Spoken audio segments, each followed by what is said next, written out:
Today we today we are going to be discussing best practices for internal workplace investigations.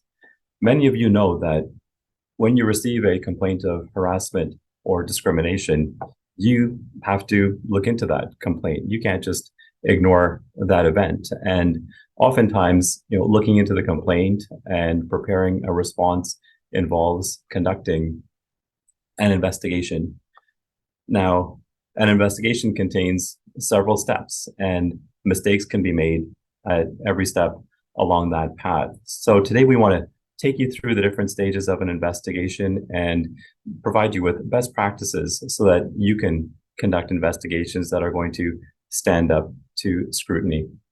My name is Dorian Persaud. I am the senior partner at Persaud Employment Law. We are a team of lawyers that specialize in conducting workplace investigations and helping you to create healthier workplaces through investigations, training, and proactive advice. So as we highlighted at the outset, there is a positive duty to look into complaints of harassment and discrimination when they come across your desk. And we know in recent years that this obligation has been codified in legislation. So whether we're talking at the provincial or at the federal level, there's that statutory obligation to investigate these complaints. But well before that, human rights tribunals had indicated in their jurisprudence that there is this obligation on employers. So essentially, when it came to discrimination complaints, the only way to know whether or not something untoward had happened or whether there was any element of discrimination there was to take some steps to look into the allegations. Simply dismissing them outright would not shed any light on the situation and protect those human rights, those prohibited grounds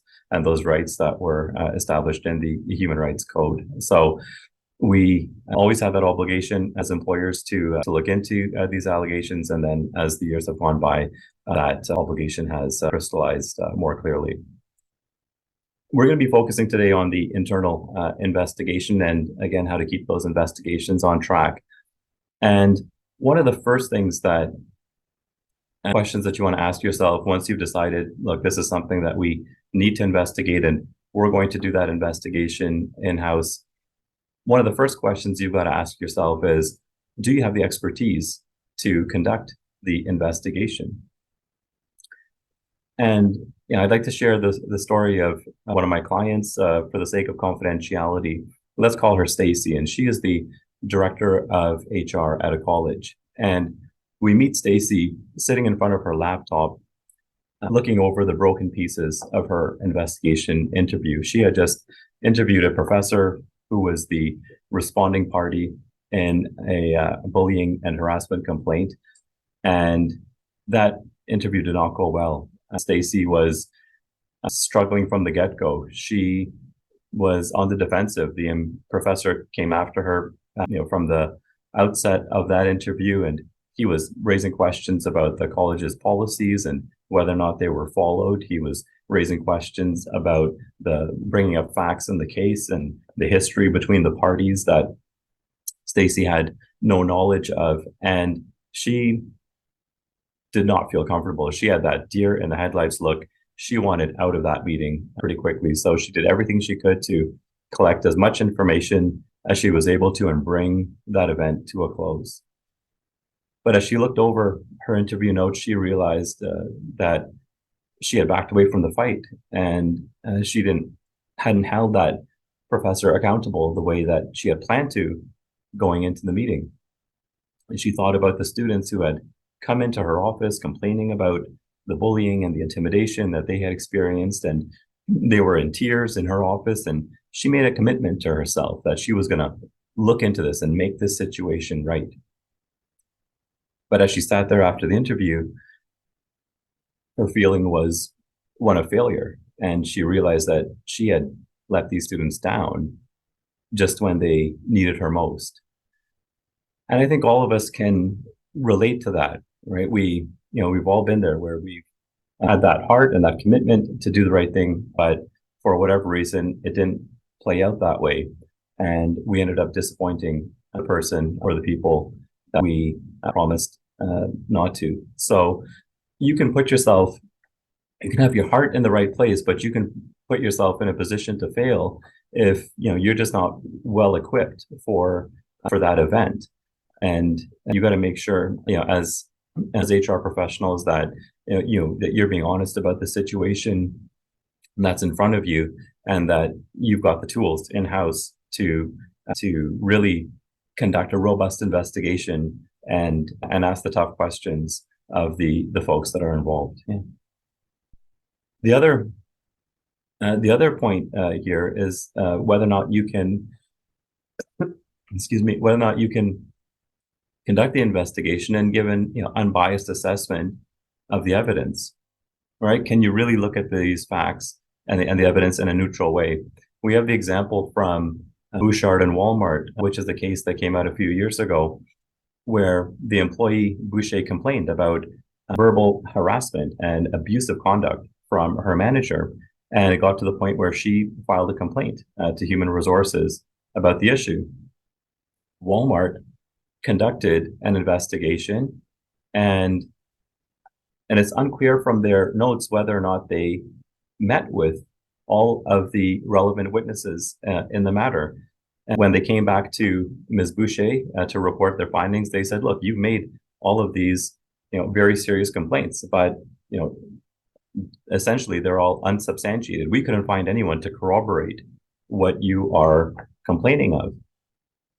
And again, it's unclear whether or not they met with these witnesses and just ignored their evidence, or just did not meet with witnesses at all. But at trial, Ms. Boucher and a number of coworkers were able to support her version of events about the flagrant abuse that she had suffered at the hands of this manager.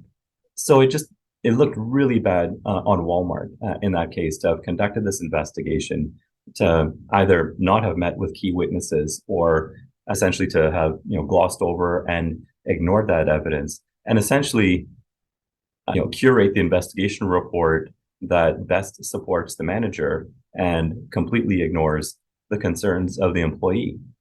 The situation was so bad that there were extraordinary damages awarded against Walmart that were ultimately upheld at the Court of Appeal to the tune of $200,000. So this is the case where the employer had over $1 million of total liability, but there was $200,000 of damages awarded, again, because of just how outrageous the conduct was. And part of that was this deficient investigation that Walmart had conducted.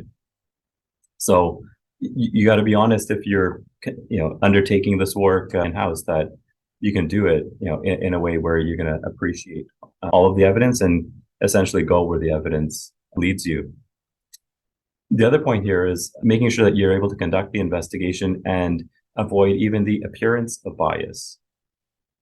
And there's a decision from a case involving Bell Mobility and an employee, Pires Ferreira, where you had an employee who who was having issues with their manager. He was trying to performance manage this employee, and it wasn't going well.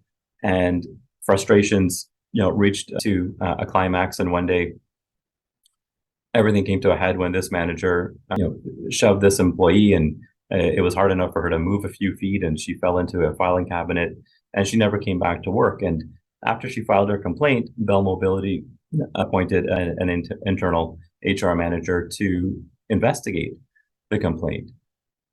As it turns out, this HR manager had worked for a number of years with the responding party.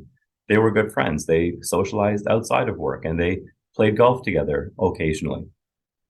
And so it's not that this person, by virtue of this relationship, was incapable of doing the work, but certainly given the nature of the relationship and how well they knew each other, that to a reasonable person, they'd be looking at that, and there would be that a reasonable person would have an apprehension of bias, right? That there's at least an appearance there that maybe the other side, the employee in this case, didn't get a fair shake because of how close these two individuals were. So one of the things that the judge noted in that decision is that there are important rights at stake when you are conducting a workplace investigation. So you want to get it right.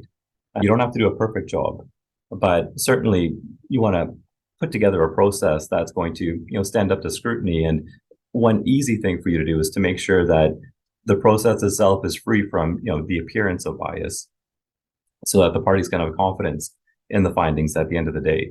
And so certainly who you choose as the investigator makes a difference in terms of how fair of a process is perceived was put in place.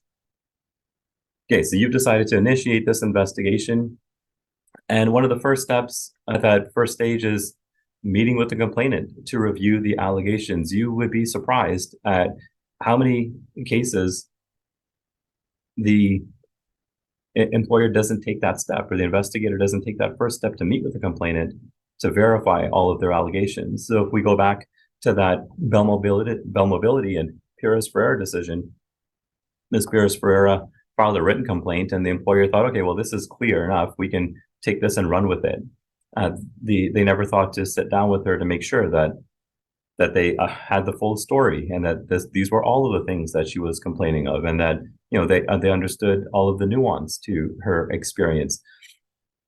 So it's very key that even in the I would call them the rarest cases where you get a written complaint that is clear and that's cogent and well put together, that even in those cases it's still important to meet with the complainant and make sure that you are listening to them and asking those questions, and really getting them to confirm that yes, what I've put in writing is everything that I am complaining about.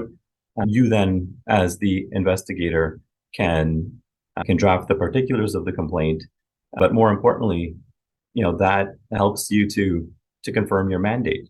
All right, so it's by listening to the complainant that you can collect all of his or her allegations, and you can then sit down with that and figure out, okay, well, have things expanded from the written complaint to what I have in my hands now? Do you need, especially for myself as an external third party, when I'm in this situation, I would have to go back to the client to say, look, here are the 10 things that it appeared formed the basis of the complaint, but after meeting with the complainant, there are now 15 things. So do you want me to go ahead and investigate these other things as well? So that's very important for you to do as an investigator, whether internal or external, simply because one of the reasons why many investigations go off the rails is because the investigator is not clear on his or her mandate. So they start out maybe based on an assumption of what the complainant has complained about. They meet with witnesses, maybe some other information comes out, maybe you uncover that there's an affair going on in the workplace, and you think, wow, well, if there's an affair going on and maybe it's between a manager and an employee that reports them, well, that might be something that violates our policies and I should be investigating that too. You can run down any number of rabbit holes once you start a workplace investigation. So you then end up meeting with a whole host of witnesses, maybe asking all the wrong questions, and you're not actually accomplishing the thing that you should have been focused on in the first place. So the mandate, understanding your mandate and staying focused on that is extremely important as you begin the process. As we can all appreciate, confidentiality is extremely important when conducting a workplace investigation. So you want to make it clear at the outset that the parties and any witnesses involved are required to maintain confidentiality. They should receive a letter indicating that an investigation is being undertaken, that they are named as a party, whether that's a complainant or a respondent, and that they should be gathering all of the information that they need to in order to prepare for a meeting with the investigator, and they've got an obligation to maintain in confidence. Maintain in confidence, what they discuss with the investigator, and that they shouldn't be contacting their coworkers or colleagues or anyone otherwise connected to the workplace about this issue.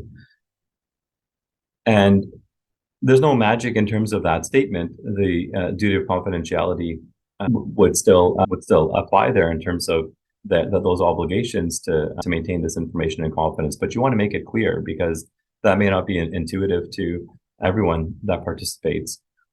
And at the end of the day, if there is a breach of confidentiality, you want to make sure that you can bring it to that person's attention that, they were made aware of what the obligations were. They knew the expectations around confidentiality, and they took steps to breach that, irrespective of those conditions that were clearly outlined to them.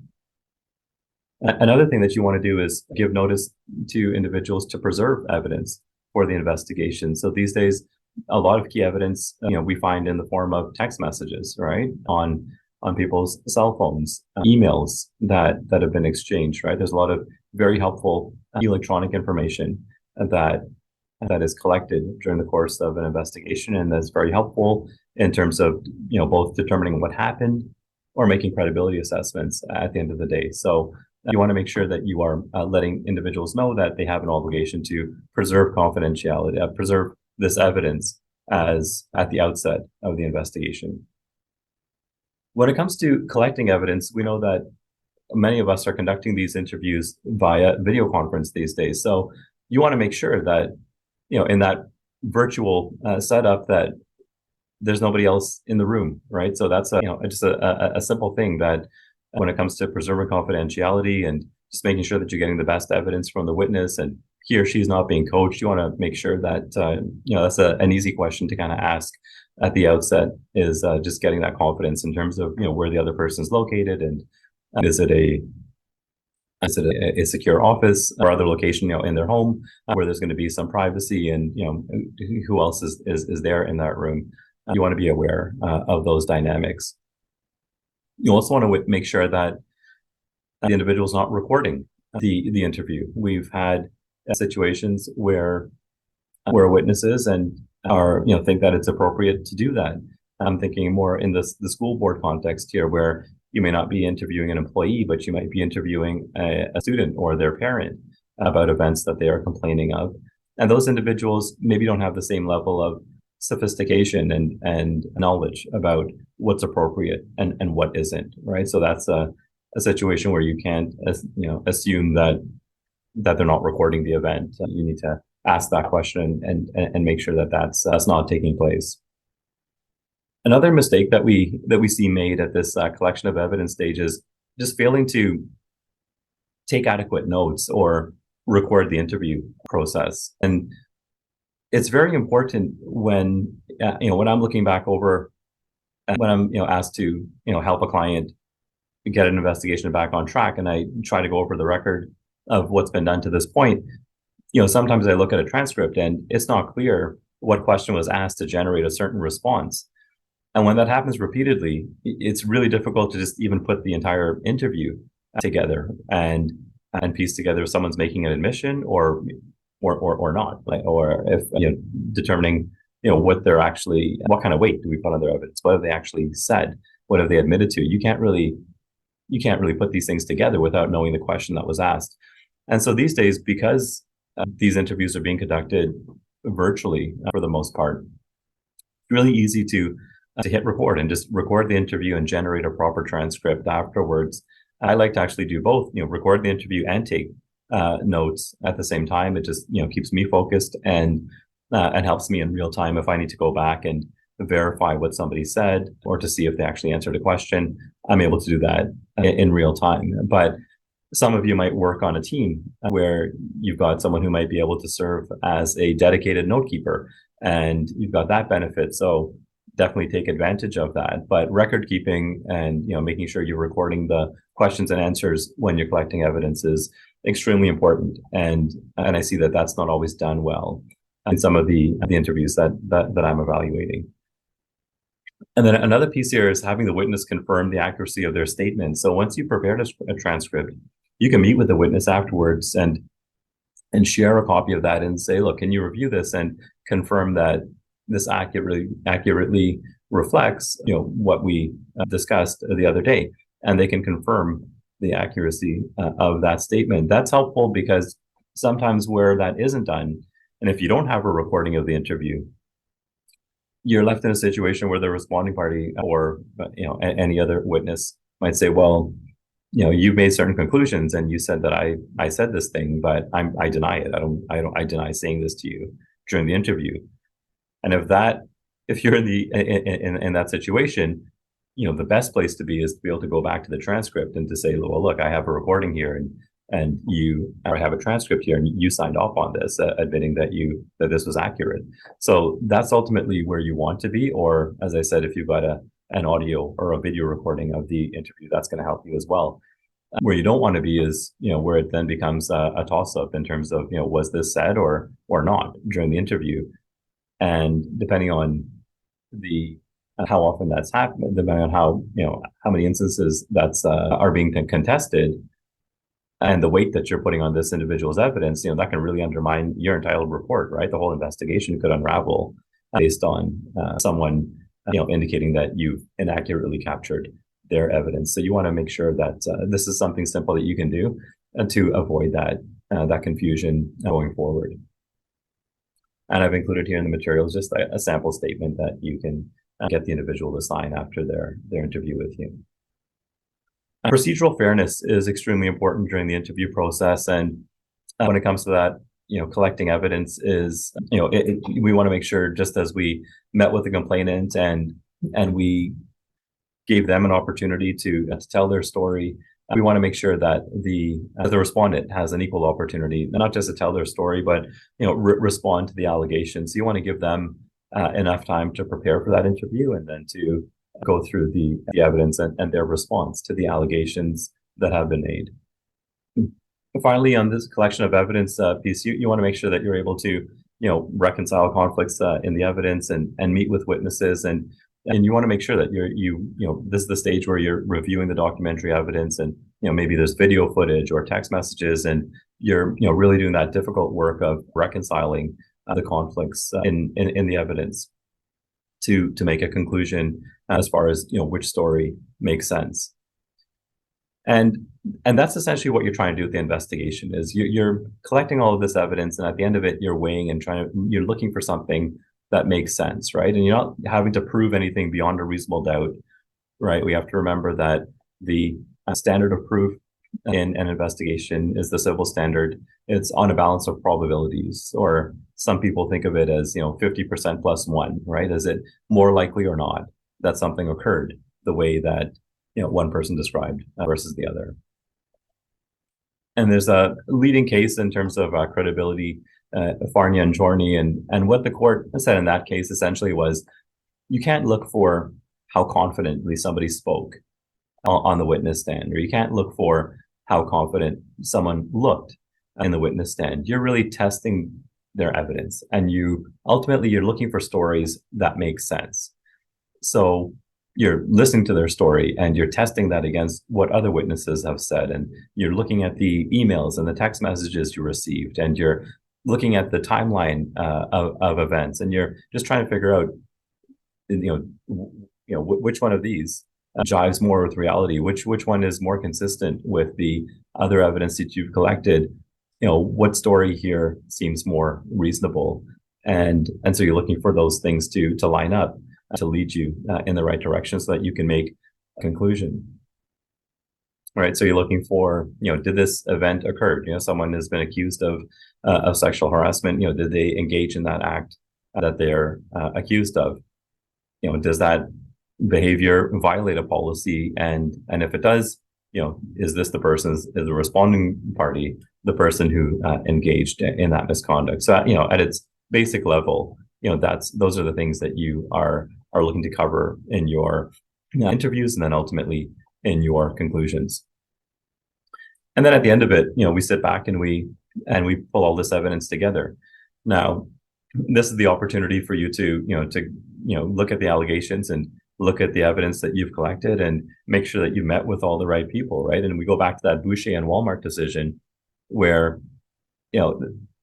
it's not clear if Walmart, after receiving all of these flagrant allegations of really over the top abusive conduct, if they met with all of the coworkers who observed that conduct, right? Because you had some of these things that were said in one-on-one meetings, but many things that were said and done in front of other workers, to basically, it was done that way intentionally to humiliate this individual.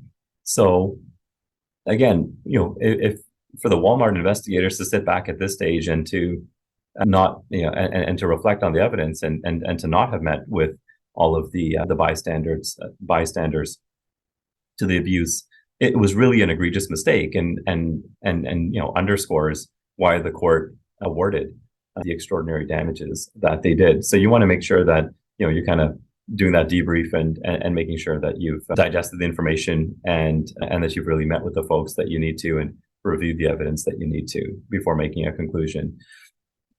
In my practice, we work on the basis that there must be a finding, right? It's when we're retained to investigate a complaint, we can't go back to the client and say, oh, well, we interviewed this person and that person, and it's really difficult to it's just a he said, she said situation. And so, we can't really figure out what happened here.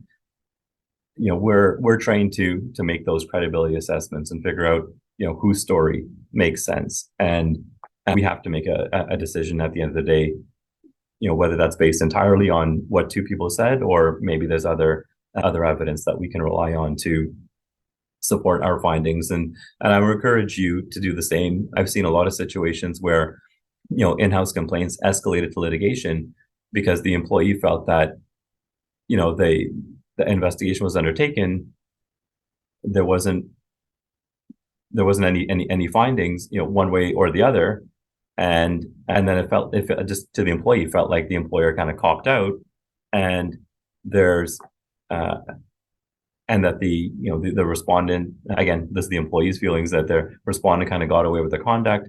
The employee, feels that they didn't get a fair shake, and they look for who they can go to for recourse, right? And so that's when they reach out to a human rights tribunal or reach out to a lawyer to see what can be done. So you want to make a finding, even if like I said, you don't have to be perfect, and sometimes, you will get it wrong, right? Like no one gets it right 100% of the time, but you want to do your best to wrestle with the information to make a finding.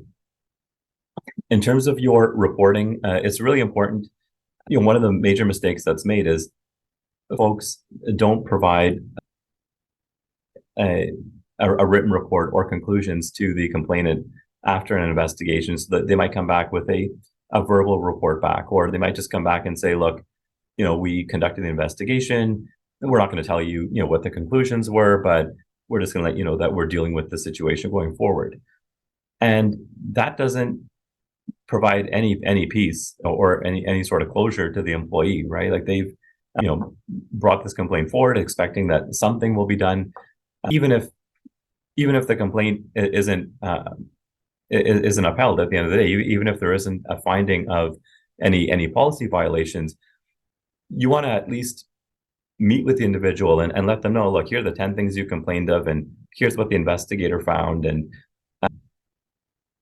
here's what we want to do going forward to put the pieces of this relationship back together. You want to have reporting back your conclusions, brings a level of certainty and closure to the process, and helps you move on to the next stage, which is restoring those workplace relationships or taking whatever action is necessary on the back end. But not providing just even a summary to the complainant or to the parties involved really creates more uncertainty and unrest in the workplace. So I would encourage you to take that step and make sure that there's some piece there to bring about closure to this issue. Okay, so I hope that having gone through those various stages to the investigation, that you have an idea of some of the mistakes that have been made by others, and you are better positioned to learn from those mistakes and apply those lessons learned to your workplaces. I just want to open it up now to questions, and I would ask you to use the Q&A function to direct your questions, and we'll take each of them in turn. Yeah. An individual is saying here that will a copy of the presentation be made available? Sure. If you send me an email, I'd be happy to share the presentation slides with you. Another question is, can a mandate be expanded once the investigation has started?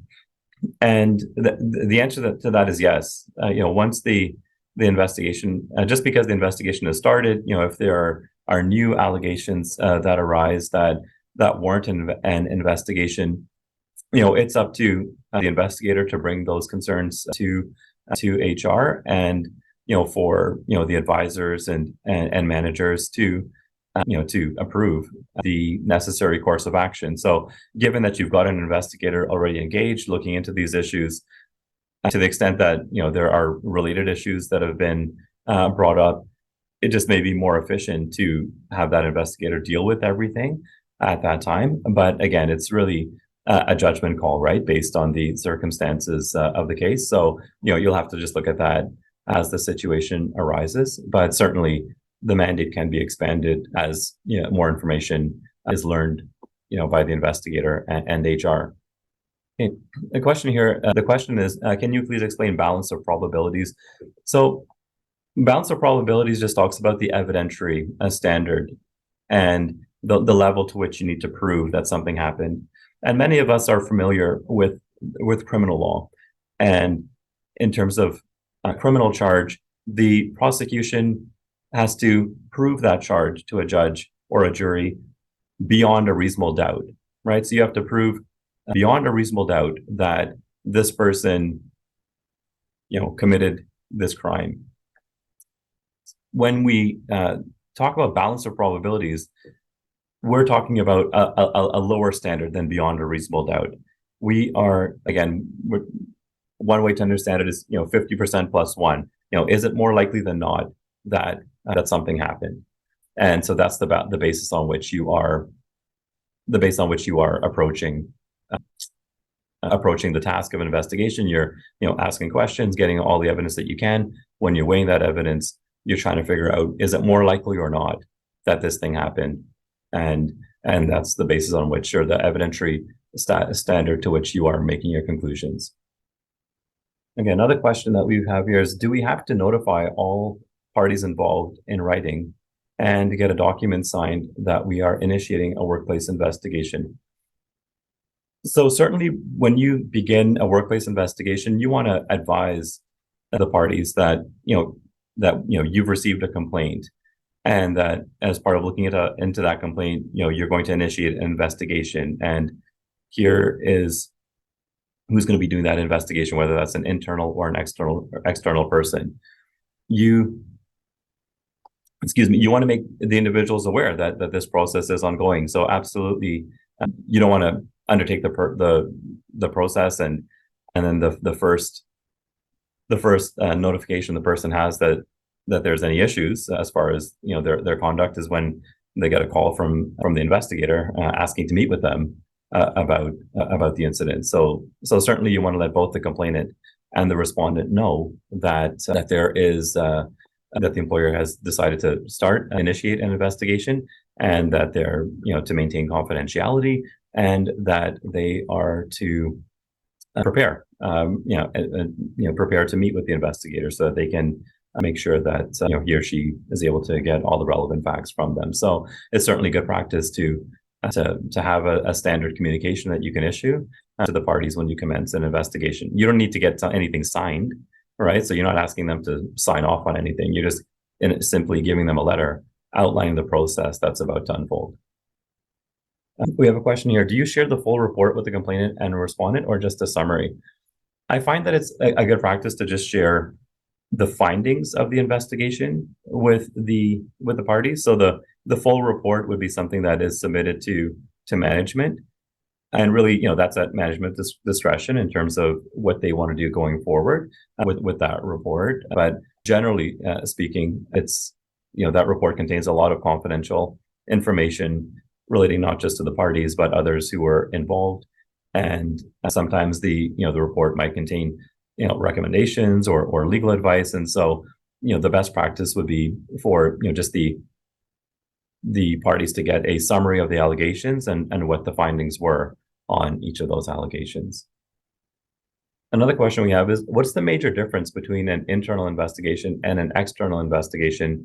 And in what circumstance would you say that one is preferable to the other?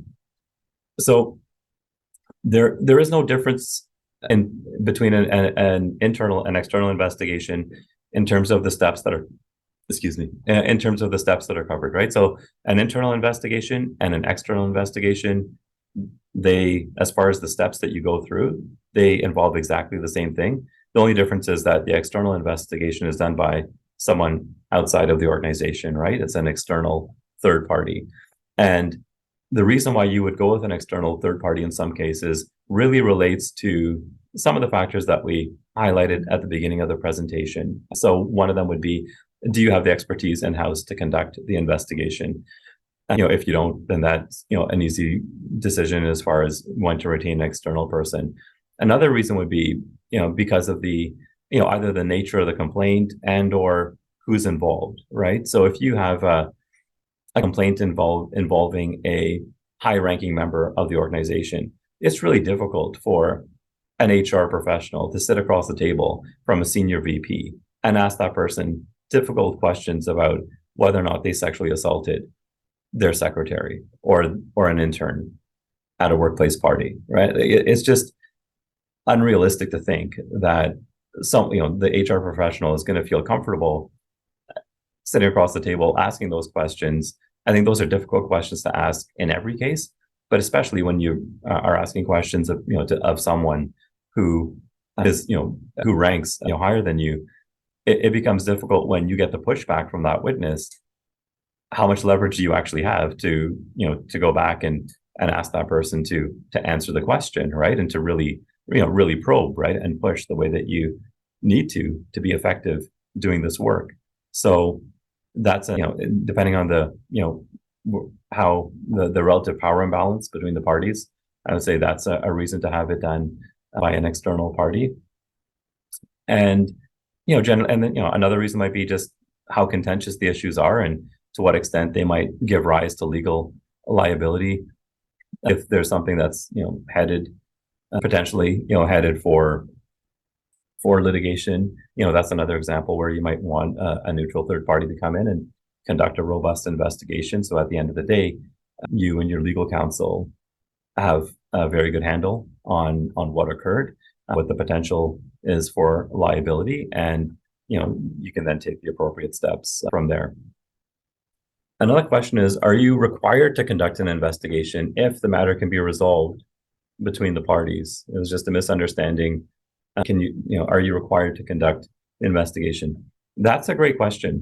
And in terms of the requirement to conduct the investigation, keep in mind that an investigation is just a fact finding, right? So not every investigation is going to look like the big formal investigation that we've outlined in this presentation.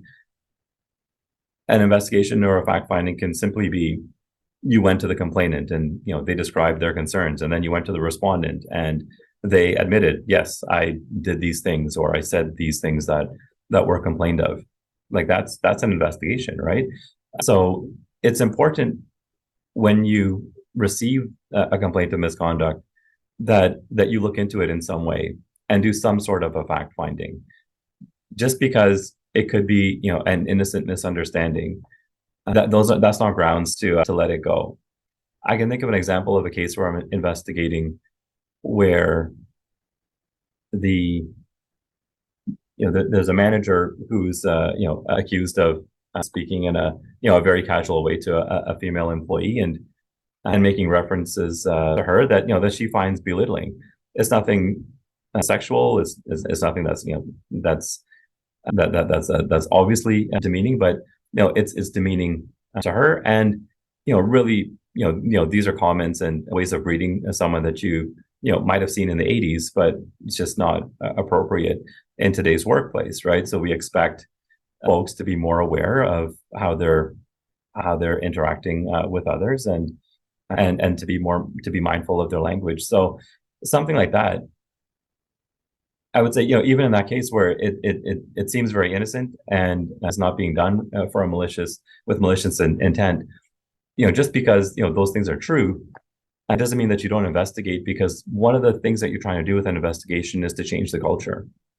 So you want this individual, right, who's making these comments to know that that these things aren't welcomed and in today's workplace, that this isn't normal, and that to the extent that it may be normal in this workplace, we're trying to change that. And and so that's one of the benefits of conducting the investigation, is to change the culture. And it lets people know that the workplace policies, that they they have meaning, and that when we say that we want people to be treated with dignity and respect, that carries weight. And therefore, when we have this complaint, that these complaints, whether they're on the very serious end of the spectrum or on the low end of the spectrum of misconduct, that they're going to be treated seriously, and they're going to be taken seriously, and they're going to be looked into. And so it's really just finding that appropriate response. But certainly don't disregard it just because it can be resolved informally. You want to go through the steps, document it, so that if this happens in the future, that same respondent, he knows that he shouldn't be speaking to females, subordinates or other females in the workplace like that. And others might then come to see his change in behavior, and again, they kind of understand that there's a culture change going on, and that there's certain expectations that we have of them. We have a question here. What if you have a policy that outlines personal devices like cell phones, due to the nature of work, cannot be submitted or used as evidence in the event there's a workplace investigation ever initiated? Can you or should you use it as evidence material? And secondly, because you had a policy, can you deny that as evidence? So I've never seen a policy that excludes any particular type of information being submitted as evidence in a workplace investigation. So if to this individual, if you can send, if I don't know if you're speaking about this policy as it relates to your own workplace, but if you're able to, if you could send me a copy of that, that'd be helpful, because I've actually never seen that before. But to the extent that the investigator then, so irrespective of the policy, can the investigator use that and rely on that as evidence? I would say absolutely. There's, the fact that it's in a policy doesn't, the investigator is there to do a job and to get at the truth and to figure out what happened. And so certainly the fact that that someone has, cell phone footage of whatever the event might be, that would be something that the investigator has a right to obtain. And can you deny that as evidence? There might be a question there in terms of what that being denied as evidence in court, right? So we got two different forums here. We've got the investigation and the investigation interview, where I would argue there is no basis to deny that evidence at the investigation stage. When you get to court, is there the ability to deny that information being put before a court and being known and then being vetted?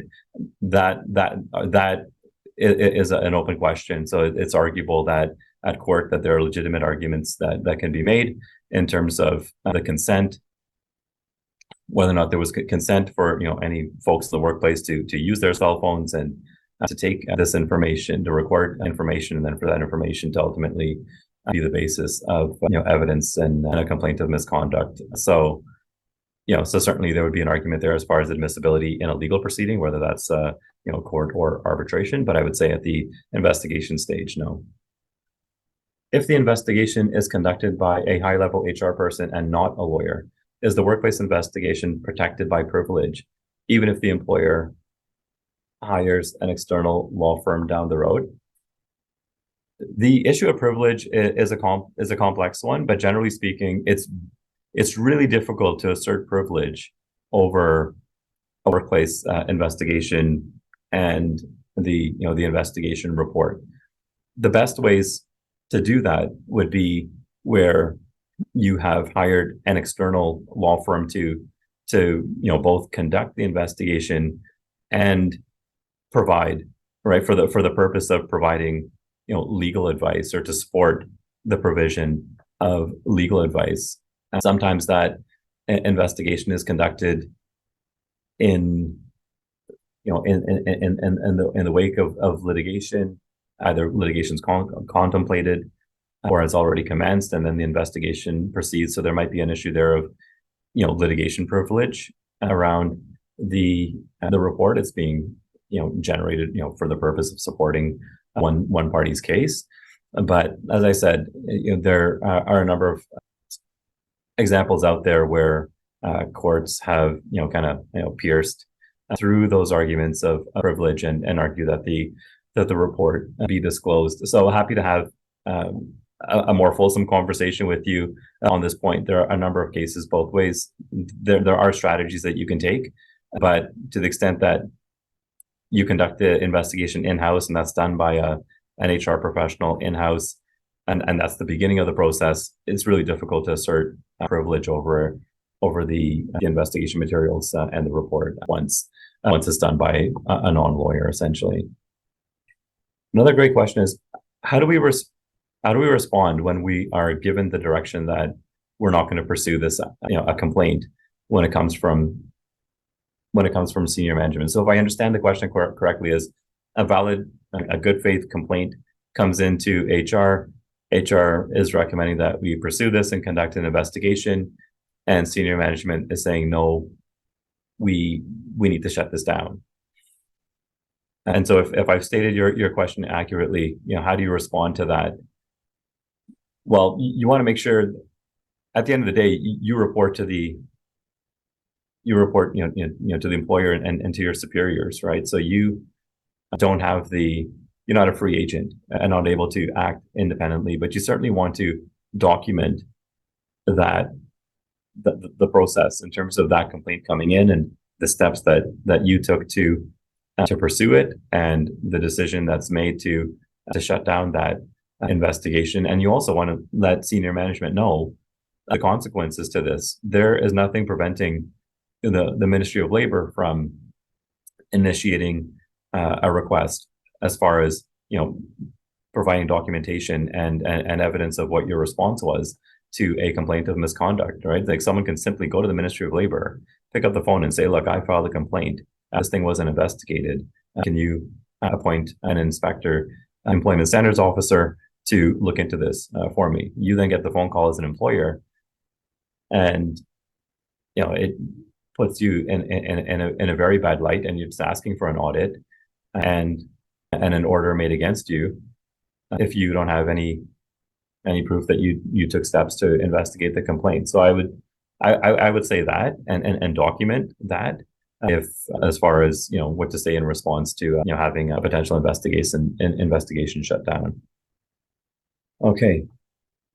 Well, there's many more questions that have come in than we have time to address this afternoon. So I want to let you know that I am available on LinkedIn and would encourage you, if we haven't addressed your questions during this Q&A session, please do shoot me an email or connect with me on LinkedIn, and I'd be happy to answer that question for you. I know some of you have asked for a copy of the slides from this presentation. So again, if you send me an email or if you leave your email in this chat function, then we actually I'll take that back. I'm not sure if after we conclude end the presentation today, if this chat will stay active. So the better approach would be for you to just send me an email if you want a copy of the slides, and we will do our best to get a copy of those to you. But I want to thank you for your time, for joining us for this session. Trust it was beneficial to you and will help you in the work that you do going forward. And please keep in touch. And we do have more webinars coming up in the weeks ahead, and we look forward to seeing you there. Thanks very much, everyone, and wish you all the best and take care.